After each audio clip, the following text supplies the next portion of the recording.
Je m'appelle Valentine et je voulais savoir pourquoi la pluie et le mauvais temps influent autant le moral des gens.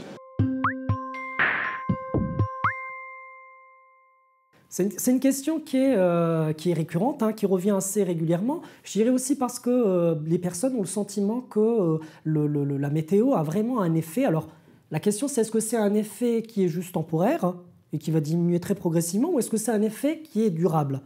Ce qu'on peut dire sur le plan psychologique, en tout cas dans les travaux qui ont été faits, c'est qu'on va dégager trois grands ensembles. On a des effets de l'ensoleillement qui va jouer sur le rythme veille d'un individu. Et ce qu'on peut dire, c'est que par exemple, certains grands travaux démontrent que les saisons dans lesquelles on a une diminution de l'ensoleillement vont jouer, alors plutôt d'ailleurs sur le dynamisme, l'enthousiasme des personnes. Le deuxième qui concerne les facteurs plutôt d'ordre sociaux, c'est-à-dire qu'on va, en fonction du temps, avoir des activités qui sont plus ou moins agréables, qui vont être plus ou moins épanouissantes.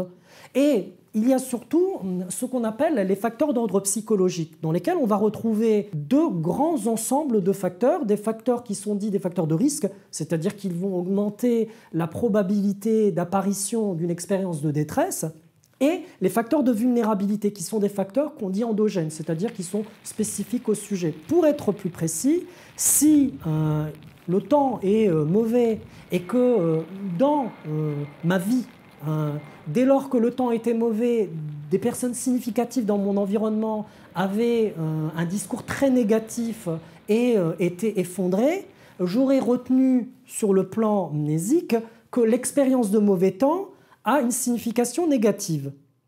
Par ailleurs, si je me suis développé et que j'ai des vulnérabilités sur le plan simplement de facteurs en termes de mise en train, d'enthousiasme et de dynamisme, il est clair que cette météo, le temps, va jouer sur ces facteurs de vulnérabilité. Et donc en combinant facteurs de risque, facteurs de vulnérabilité, on peut expliquer d'une certaine façon pourquoi chez certains on peut avoir une expérience de détresse et peu chez d'autres. On est vraiment dans des phénomènes qui sont spécifiques à certains sujets. Et d'ailleurs, les grandes études qui ont été faites trouvent des corrélations, mais ne peuvent pas démontrer une relation de cause à effet, c'est-à-dire une période de temps qui est mauvaise va entraîner, par exemple, la dépression.